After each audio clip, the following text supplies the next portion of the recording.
कागभूषुंड जी से गरुण जी महाराज कल के प्रसंग में था 7 प्रश्न किए। सबसे पहला, दुर्लभ शरीर कौन है? सबते दुर्लभ कवन शरीरा। दूसरा, बड़ दुख, सबसे बड़ा दुख क्या है? कवन सुख भारी, सबसे बड़ा सुख क्या है? फिर संत असंत मरम तुम जानो, तिनकर सहज स्वभाव बखानो। संत और असंत दोनों का मरम जानते हो, आप कृपा करके उनके स्वभावों का वर्णन करें जिससे पहचाना जा सके ये स्वभाव तो असंत का होता है और ये स्वभाव संत का होता है। 5वां, कवन पुण्य श्रुति विदित विशाला। शास्त्र प्रमाणित सबसे बड़ा पुण्य क्या है? 6ठा, काहु कवन अग परम कराला। सबसे ज्यादा बड़ा पाप किसे कहते हैं? जो दुख देने वाला है, भीषण पाप, भयंकर पाप किसे कहते हैं? और 7वां, मानस रोग कहो समझाए। ये मानस रोग क्या है? कैसे परिचय चले कि हम मानसिक बीमार हैं? कौन कौन से लक्षण होते हैं, कौन कौन से भाव होते हैं जिनके कारण समझा जाए कि अभी आप मानसिक स्वस्थ नहीं हैं? मानस रोग क्या है? आप सर्वज्ञ हैं, इसलिए कृपा करके बताइए। काकभूषुंड जी ने कहा, तात सुनहु सादर अति प्रीति, मैं संक्षेप कहूं ये नीति। नर्तन सम नहीं कवुनिउ देहि, जीव चराचर जाचत तेहि। नरक स्वर्ग अपवर्ग निसेनी, ज्ञान विराग भगति शुभ देनी। सो तनु धरि हरि भजहि न जे नर, होहि विषय रत मंद मंद तर। कांच की रची बदले तेले ही, करते डारी परस मनि देहि। काकभूषुंड जी ने कहा, मनुष्य शरीर के समान कोई शरीर नहीं। जगह जगह शास्त्रों में महिमा पाई गई। दुर्लभ हो मानुषो देहो, बड़े भाग पाई सत्संगा। सेवक जी, संसति माज बरियाई के पायो, मानुष देह वृथा कत डारत। बड़ी महिमा। पर स्वर्ग के एक देवता की अगर महिमा का वर्णन किया जाए तो इससे ज्यादा घृणित देह और किसी लोक में नहीं। मृत्यु लोक में बहुत घृणित देह है। पशुओं की त्वचा भी काम में आ जाती है। गाय के गोबर के उपले से रसोई अमनिया की जाती है, बनाई जाती है, पकाई जाती है। गाय का गोबर लीपा जाता है। कई औषधियों में गौमूत्र का प्रयोग होता है, पवित्र माना जाता है। बहुत इसका क्या प्रयोग होता है? न इसका मूत्र प्रयोग, न मल प्रयोग, न त्वचा प्रयोग, न हड्डी प्रयोग। क्या इसका प्रयोग? लेकिन कहेंगे नर्तन सामने कौनिव देहि। सुंदरता में देवलोक, गंधर्व लोक, देखो इनकी सुंदरताएं शरीर की। न पसीना है, न झुर्रियां हैं, न दुर्गंध है। निकले देवता तो ऐसे सौरभ से निकलती है, जैसे सुंदर सुवास पुष्पों से ऐसे छा जाता है वातावरण सौरभ से। कोई भी देव शरीर धारण किए हुए जब निकलता है, उनके चरण पृथ्वी में नहीं पड़ते। कितनी जब उस शरीर की बात हो, बिल्कुल निकृष्ट दिखाई देगा आपको ये मानव शरीर। इसमें एक केवल खास बात, बस केवल एक, भोग। विमानों पे चढ़े दिव्य वनों में जब तक सुकृत है भोग भोगते रहते हैं। कोई रोक टोक नहीं, किसी भी तरह की कोई कमजोरी नहीं, कोई स्वास्थ्य कमजोर नहीं, सब दिव्यता है। लेकिन वो कितने दिन, जितने दिन पुण्य है, कहीं किसी भी तरह से आप तुलना नहीं कर सकते। बहुत निकृष्ट देह मानी जाती है ये। इसकी एक दुर्लभता के कारण इसको कहा गया शास्त्रों में, दुर्लभो मानुषो देहो। वो क्या बोले, चराचर जीव याचना करता है कि मुझे एक बार मनुष्य बना दिया जाए, क्योंकि इससे आप बुरे आचरण करके नरक जा सकते हो, शुभ आचरण करके स्वर्ग जा सकते हो, और ज्ञान प्राप्त करके मोक्ष प्राप्त कर सकते हो, और वैराग्य भक्ति प्राप्त करके प्रेम प्राप्त कर, जो चाहो प्राप्त कर सकते हो इस मनुष्य शरीर में। ये सीढ़ी है, जिधर जाना चाहो, जहां चढ़ना चाहो। यदि मनुष्य शरीर प्राप्त करके हरि का भजन नहीं किया गया तो इससे फिर नीचता और क्या होगी। बस एक ही बात खास है, मनुष्य शरीर में खूब भजन हो सकता है। इसलिए गिरिराज जी की तलहटी पर विराजमान पंडित गया प्रसाद जी महाराज यही कहते थे, यदि तुम्हें प्रभु ने सत्संग दिया और भजन करने का समय दिया तो मत मांगना, इनके पास और कुछ नहीं है, इससे बढ़कर कुछ नहीं देने के लिए। यदि तुम्हें परमार्थ मार्ग मिल गया है, साधु समागम और नाम जपने का समय मिल गया है, तो इससे बड़ी कृपा और कोई नहीं। पूरे जीवन का अनुभव कहते थे कि अब इनको परेशान मत करना, लालजू को, इनके पास सबसे बड़ी कीमती चीज जो थी वो तुम्हें दे दी। क्या? भजन करने का संयोग बना दिया। इससे बढ़कर कोई वस्तु नहीं। मनुष्य जीवन की दुर्लभता भजन है। ये माया भजन नहीं करने देगी, और आपको भजन करना है, यही इस देह की दुर्लभता है। तो ऐसा नहीं है, अगर विपक्ष जोरदार है तो पक्ष उससे बहुत जोरदार है। सत्संग प्रभु दे रहे, शास्त्र स्वाध्याय करने का अवसर दे रहे, अगर हम मनन करें तो फिर माया कोई हमें परास्त ही नहीं कर सकती। पर हम लोग सुनते हैं, मनन थोड़ा बड़ा हो गया तो हो गया, पर आचरण में बिल्कुल नहीं परिवर्तन लाते, इसीलिए लाभ नहीं मिल पाता। जो मनुष्य शरीर प्राप्त करके श्री हरि का भजन नहीं करते, विषयों में अनुरक्त रहते, नीच विषयों में, वो ऐसे धोखे में पड़ रहे हैं जैसे पारस मणि को साधारण समझकर फेंक दें और चमकते हुए कांच को मणि समझकर उठा लें। मणिगण पुंज ब्रजपति छाणत हित हरिवंश कर गई कंचु, महाप्रभु हरिवंश चंद्र जी कहते हैं। जैसे महामणि स्वरूप प्रभु श्री कृष्ण का भजन छोड़कर संसार का चिंतन, भोगों का भोगना ऐसा है जैसे महामणि का त्याग करके कांच उठा लिया जाए। तो यहां करते डारी परसमन देही, कांच किरच बदले ते ले। पारसमणि के बदले में वो चमकता हुआ कांच ले रहे हैं। भगवत भजन रूपी पारसमणि को छोड़कर विषय चिंतन, विषय सेवन, समय बर्बाद हो रहा है। तुम कांच बटोर रहे हो, तुम्हारे हाथ में कष्ट ही कष्ट रहेगा, सुख नहीं मिलेगा। अभी समझ में तो आ जाए, बस यही भगवत कृपा इसलिए मनाई जाती है कि प्रभु कृपा करो मेरी समझ ठीक हो जाए। आज समाज की समझ बिगड़ती चली जा रही है।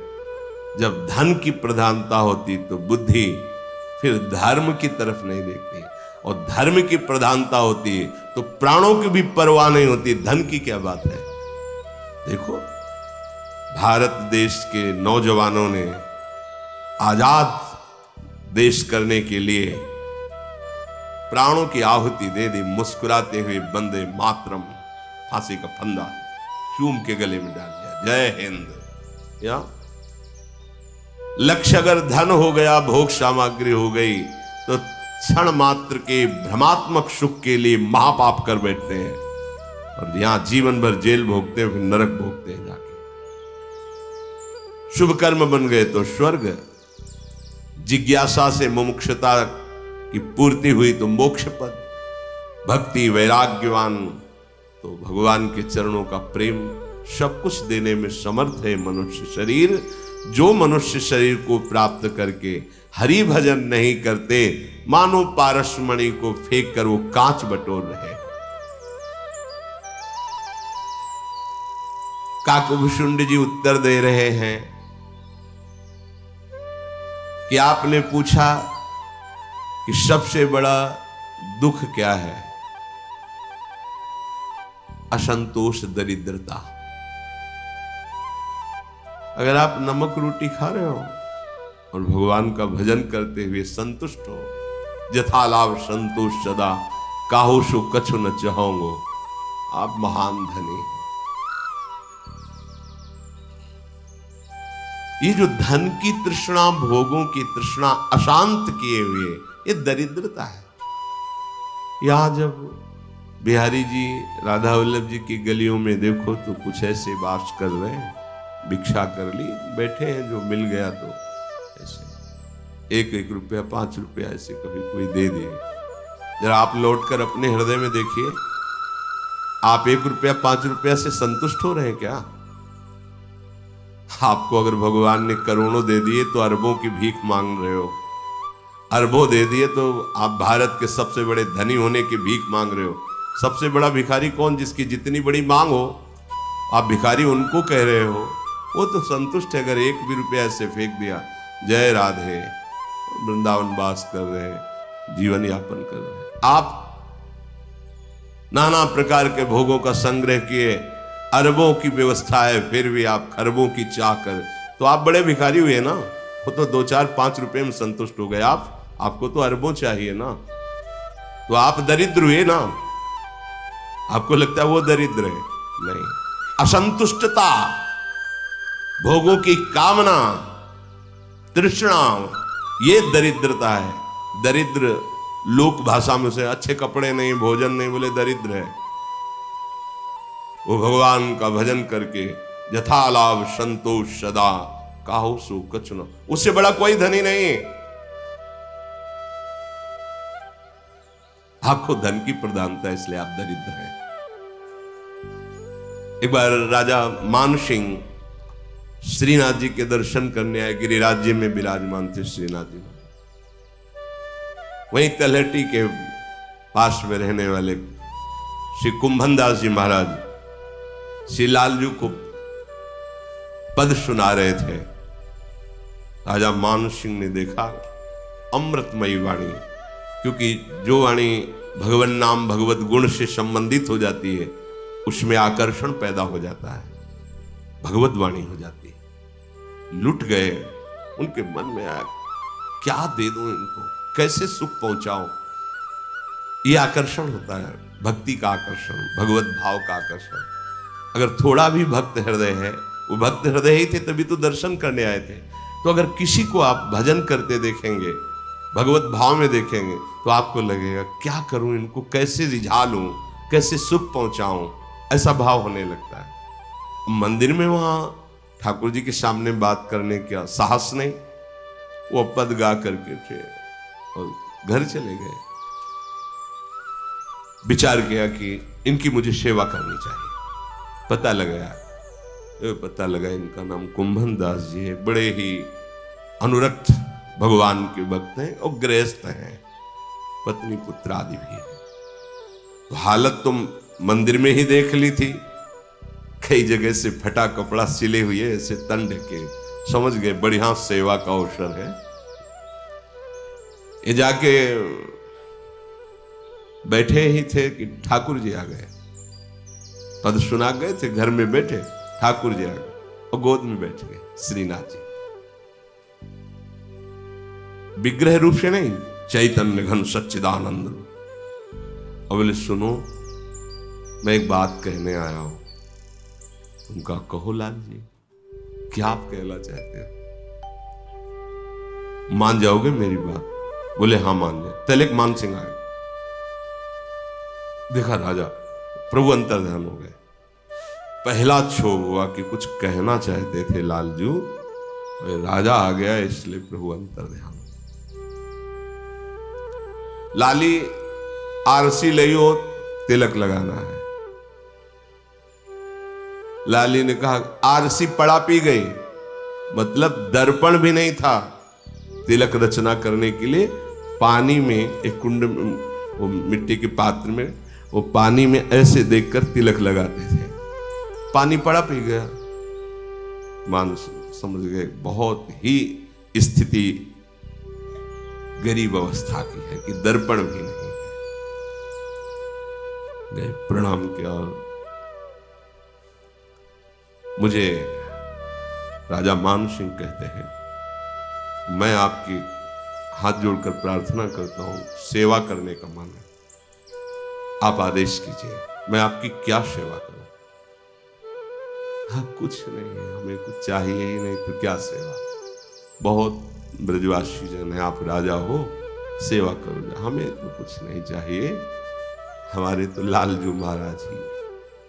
नहीं नहीं, वो तो है, पर हमारी इच्छा है ना, हमें कोई सेवा नहीं चाहिए। पहले तो हम एक स्वर्ण का दर्पण मंगाते हैं आपको, जिससे आप तिलक। नहीं नहीं नहीं, ये तो मंदिर में दे दो जाके श्रीनाथ जी के।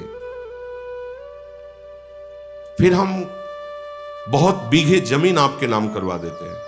नहीं नहीं, ये तो आप किसी ऐसे सेवक को दीजिए जो सेवा में तत्पर हो।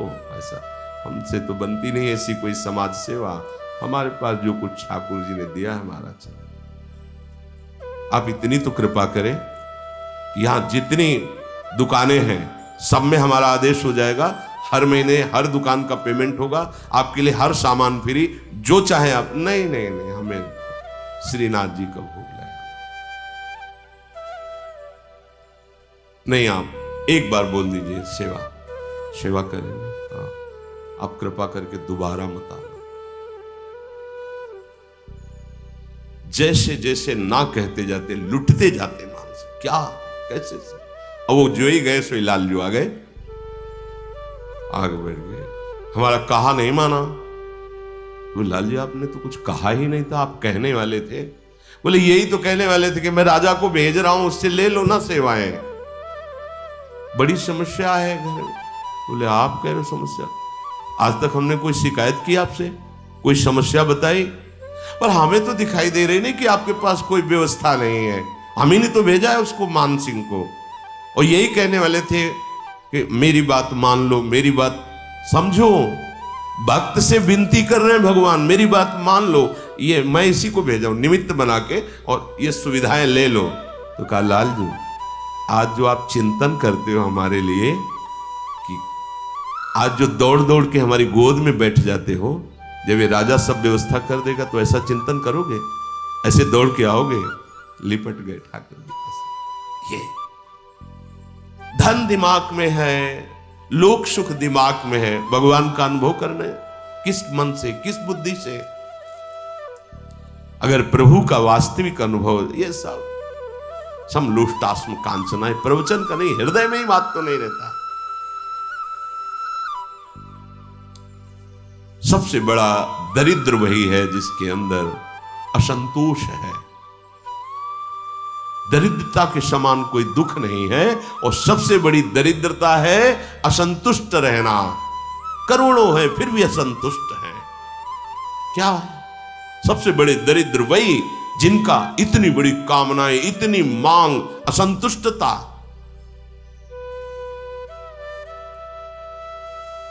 सबसे बड़ा सुख क्या है? क्या बताया सबसे बड़ा सुख? बोले संत मिलन सम सुख जग नाही। अगर भगवान का प्रेमी महाभागवत का दर्शन हो गया, संभाषण हो गया, इससे बड़ा जगत में कोई सुख नहीं। तात स्वर्ग अपवर्ग सुख, धरी तुला एक अंग, तूल न ताहे सकल मिली, जो सुख लव सत्संग। अगर क्षण मात्र के लिए संत संग मिल गया, उसके सामने मनुष्य लोक का सुख, स्वर्ग लोक का सुख, मोक्ष सुख भी हल्का हो गया। तात स्वर्ग अपवर्ग सुख, धरी तुला एक अंग। एक पलड़े में ये मर्त सुख, स्वर्ग सुख, मोक्ष सुख, और एक तरफ क्षण मात्र का भगवत प्रेमी महात्मा का संग, ये बराबरी नहीं कर सकते। ये सुख सबसे बड़ा सुख भगवत प्रेमी महात्मा का। महात्संगस्तु दुर्लभ हो। मनुष्य देह मिलकर यदि संत संग मिल गया सबसे बड़ा सुख है। क्या आप मानते हैं अपने भाग्य में ऐसा? हृदय में सोचते कि अहो भाग्य हमारे, हमें संत समागम मिलता? नहीं, काकभूषुंड जी कहते हैं असंतुष्टता के समान दरिद्रता कोई नहीं, और दरिद्रता के समान कोई बड़ा दुख नहीं। अब वो नाम नहीं कहेंगे। जब हितधाम में छोटी कुटिया में थे तो एक बड़े कहे जाने वाले थे, वास्तविक थे। जब आए बड़ा आनंद हुआ कि इनके साथ भगवत चर्चा होगी। जो मेरे बाबा, मेरो बाबा, हृदय से तो उसमें बात कहूं, बहुत कर्जा है बाबा, कुछ कर ऐसा जिससे कर्जा दूर हो जाए। मैं मरूं तो कर्जा करके ना मरूं, बहुत कर्जा है।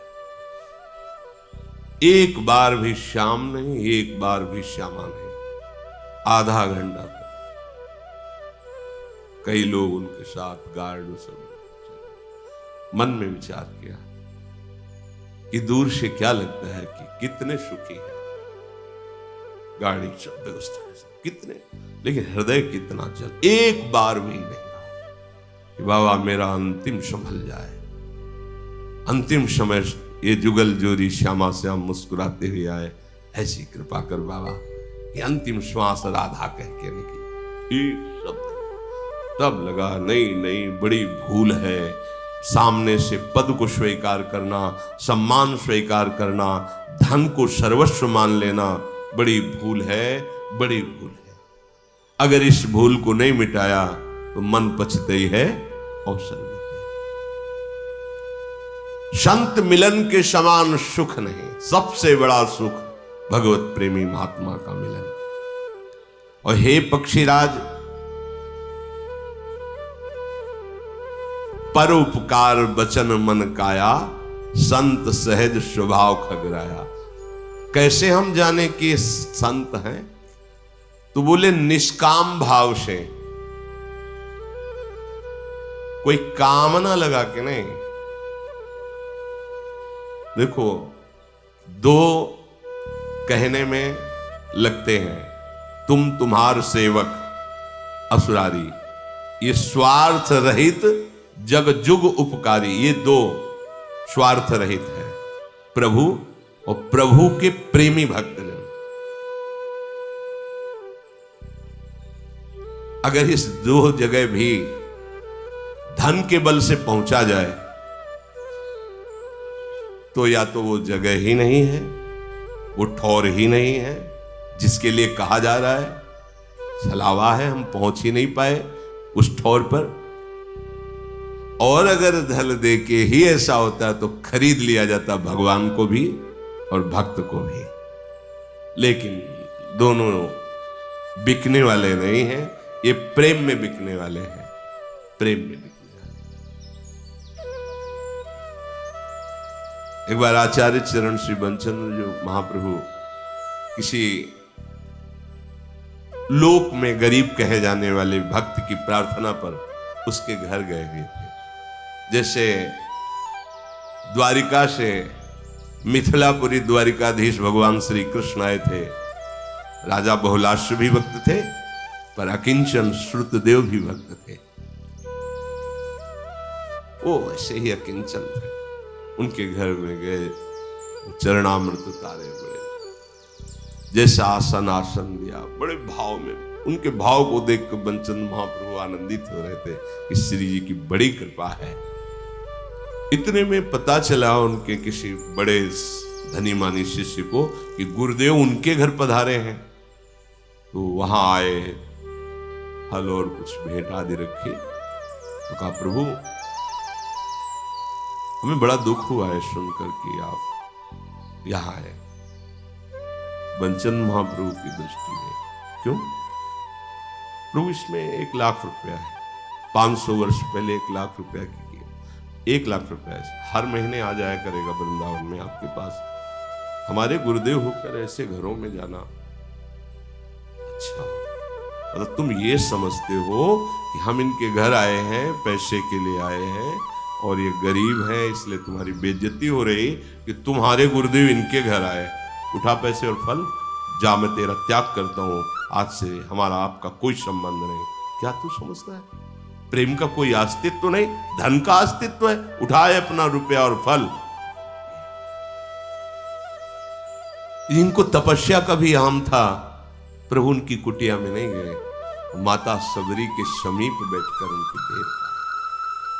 जिस पलंग पर महालक्ष्मी रुक्मिणी जी सेवा करते हुए द्वारिकाधीश को ली जाती है, उसी पलंग पर अकिंचन महाप्रेमी सुदामा जी को भगवान ने बैठाया और उनके तंदुल जो कांख में दबे हुए फटी वस्त्र की पोटली में छीन करके और बखान बखान के पा रहे हैं, जहां 56 भोग भी नहीं देखते, वहां पर उन तंदुल हमारे प्रभु का और प्रभु के जनों का ठीक वैसा ही स्वभाव है। क्योंकि अगर यहां भी स्वार्थ का खेल हो भक्त और भगवान में, तो फिर धनी लोग भगवान को प्राप्त कर पाए, ऐसे लोग तो प्राप्त ही नहीं कर पाएंगे। पर आज तक कहीं ऐसा नहीं पाया गया यही दरबार दीन को आदर, रीति सदा चले। अहम शून्य हृदय को गले लगाया जाता है, किसी भी तरह का अहम नहीं। बोले संत की पहचान उनके स्वभाव से होती है। क्या स्वभाव? पर उपकार बचन मन काया, संत सहज स्वभाव खगराया। मन से, वचन से, शरीर से दूसरों का मंगल करना, हित करना, ये संतों का सहज स्वभाव होता है। वाणी से वही बोलेंगे जिससे सबका मंगल हो, मन से वही संकल्प करेंगे जिससे सबको सुख पहुंचे, शरीर से वही आचरण चेष्टा जिससे सबको सुख पहुंचे। ये स्वभाव होता है संतों का। संत साहि दुख पर हित लागी। संत जो है अपने को दुख दे करके भी वो दूसरे को सुख पहुंचाने की चेष्टा करते हैं।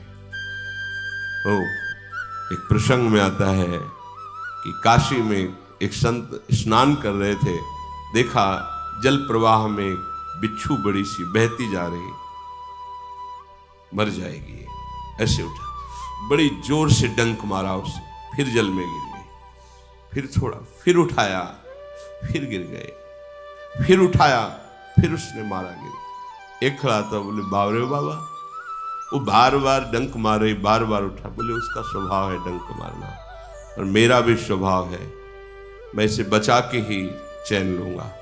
उठाया, वो मारती रही, बाहर छोड़। उसका स्वभाव है डंक मारना, हमारा स्वभाव है उसकी प्राण रक्षा करना, उसको बचाना। दुख सह करके भी गोस्वामी जी ने जब लिखा कि संत हृदय नवनीत समाना, बड़ा मक्खन जैसा कोमल हृदय संतों का होता है। फिर विचार किया कि नवनीत में तो दोष है, ये तो लिख दिया संत हृदय नवनीत समाना, मक्खन के समान कोमल, पर इसमें दोष है। तो लिखा कहा कविन पर कहे न जाना, ठीक से कह नहीं पाए। क्यों? क्योंकि निज परिताप द्रवय नवनीता, जब अपने में आंच लगती तब मक्खन पिघलता है, लेकिन संत में ऐसा नहीं होता। पर दुख द्रवई तो संत, जो दूसरे के तापित देखकर, दुखी देखकर स्वयं व्याकुल हो जाए, कैसे इसका दुख दूर हो, वो संत है। पर उपकार वचन मन काया, संत सहज स्वभाव खगुराया। संत सहाय दुख परहित लागी, दूसरे के हित के लिए अपने कष्ट की परवाह न करके उसको सुखी करने का भाव होना, ये संतों के हृदय में होता है। पर दुख हेतु असंत अभागी, ये अभागी जो असंत जन होते हैं, इनका स्वभाव होता है दूसरे को दुखी करके स्वयं सुखी होने का भाव, ये असंतों के हृदय में होता है। भूर्ज तरुषम संत कृपाला, परहित नीति सह विपत्ति विशाला। कृपालु संत भोज के वृक्ष के समान होते हैं। पहले जब कभी कुछ भी लिखा तो भोजपत्र में लिखा जाता, उसकी छाल को फिर उस पे लिखा जाता। बोले भारी विपत्ति सह करो अपनी छाल निकलवा कर दूसरों के सुख के लिए। लेकिन जो दुष्ट लोग हैं वो भी ऐसा करने की चेष्टा कर सकते हैं, लेकिन वो सन की तरह होते हैं। गांव में खेतों में बोया जाता है और फिर पानी में इसे डाला जाता है, और जब पानी में इसको धोया जाता है तो इससे रेसे निकलते हैं। उसी रेसे की रस्सी बनती है, उसी रस्सी से बांधा जाता है। बोले खुद इतना कष्ट सहकर दूसरे के बंधन का कारण बन सकते हैं। अपने को भारी दुख में डाल करके उसके पूरे परिवार को नष्ट कर दे, ऐसा स्वभाव। ऐसे बेमतलब जीवन को स्वयं दुखी करना, दूसरों को दुख देना, ये असाधु स्वभाव का।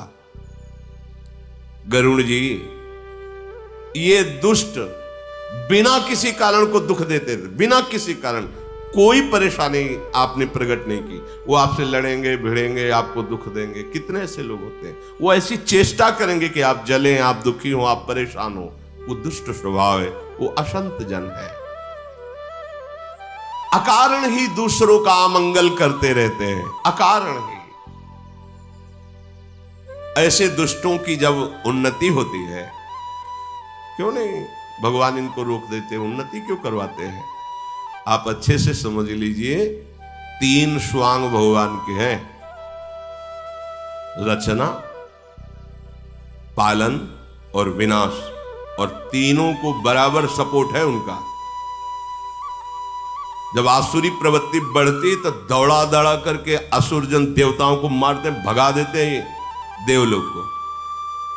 और जब कालक्रम बदलता है, दैवी शक्ति बढ़ाते हैं, तो ये खेल चलता रहता है।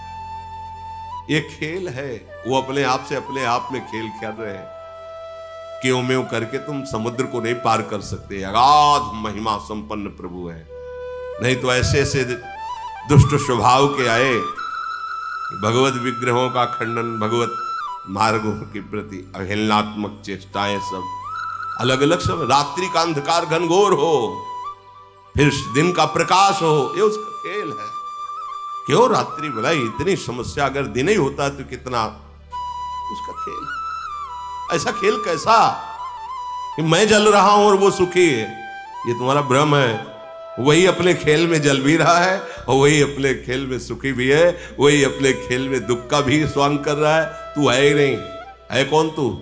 इतना सोच ले, जान ले तो जीवन मुक्त हो जाएगा। बड़ा या रहस्य रघुनाथ कर बेग ल जाने कोई, जो जाने रघुपति कृपा सपने मोह न हो। ये संत जब अभ्युदय को प्राप्त होते हैं, अर्थात संतों में जब भागवतिक शक्ति का उन्मेष होता है, तो जगत मंगल होता है। सबको शीतलता, सबको आनंद, सबके अवगुणों का नाश, सबका महामंगल होता है। और जब दुष्टों का अभ्युदय होता है, सबको दुख, सबको अशांति, उनकी ऐसी चेष्टा होगी, सब भयभीत, अशांत, दुखी। ऐसा भाई रात और दिन दोनों है। कभी संतों का अभ्युदय होता है तो कभी कभी असंतों का भी होता है, दुष्टों का बोलबाला होता है। कभी आसुरी प्रवृत्ति प्रबल होती, कभी दैवी प्रवृत्ति प्रबल होती। ये चलता रहता है, ये उनका खेल है। असुरों में सामर्थ्य कहां से है? गौर से देखिए, समुद्र मंथन, समुद्र मंथन, प्रेरणा करने वाले समुद्र मंथन की भगवान देवताओं को बैठाल के समझा, देखो असुरों से मित्रता करो, समुद्र मंथन करो, उससे अमृत, फिर अमृत पी के फिर उनसे लड़ो, जाओ प्रार्थना करो। जाके हाथ जोड़े जब सभा में प्रवेश किए तो दैत्यों ने कहा, नहीं अस्त्र मत चलाना, हमें लगता है संधि के लिए आ रहे हैं। मित्रता का भाव रखा। मंदराचल की मथानी उठाने की कोशिश की, देवता दैत्य दोनों ने, आप उठा के। अब देखा समुद्र में धंसता चला जा रहा है मंदराचल, आप कच्छप रूप में। असुरों में आसुरी शक्ति पढ़ के देख लेना। देवताओं में दैवी शक्ति, वासुकी में निद्रा शक्ति, ऊपर से सहस्त्र भुजा धारण करके ऐसे दबा रहे, नीचे कच्छप रूप से देवताओं के साथ भगवान रूप से, पूरा का पूरा मंथन आप ही से, विष निकला महादेव रूप से पी रहे। आप ही तो धन्वंतरी के रूप में प्रकट होकर अमृत, सब खेल इन्हीं का है। अगर ये जान जाओगे तो भ्रम नष्ट हो जाएगा, भगवत स्वरूप हो जाओगे। जानत तुम्हें हो जाएगी। अलग समझ रहे हो इसीलिए दुख भोग रहे हो। संतों का अभ्युदय जगत मंगल के लिए होता है। परम धर्म क्या है? मन वाणी शरीर से किसी की हिंसा न करना। वचन से भी हिंसा होती, कठोर वचन बोल दिए, बाण की तरह हृदय में लगाओ, जब चिंतन आएगा आह बनेगा। किसा वाणी एक अमोल है, बहुत संभाल कर बोलिए। बाहरी चोट उतनी पीड़ा नहीं देती जितनी वाणी देती है। ऐसा कैसे बोल दिया? आह भर करके वो हृदय से, वो तुम्हारे लिए मंगल कारक नहीं होगा। सबसे बड़ा धर्म है दूसरों को दुख ना देना, न मन से, न वचन से, न कर्म से। भारी पाप क्या है? दूसरों की निंदा के समान कोई पाप नहीं है। ये वाणी से इसलिए कहते हैं महान पाप वाणी से बन जाता है। पर निंदा के कीते आवत नहीं कछु हाथ, मूर्ख पर्वत पाप को ले चल अपने साथ। जो अपनी जबान से भगवान, गुरुदेव भगवान और संत भगवान इनकी निंदा करते हैं, हर गुरु निंदक दादुर होई, जन्म सहस्त्र पावतन सोई।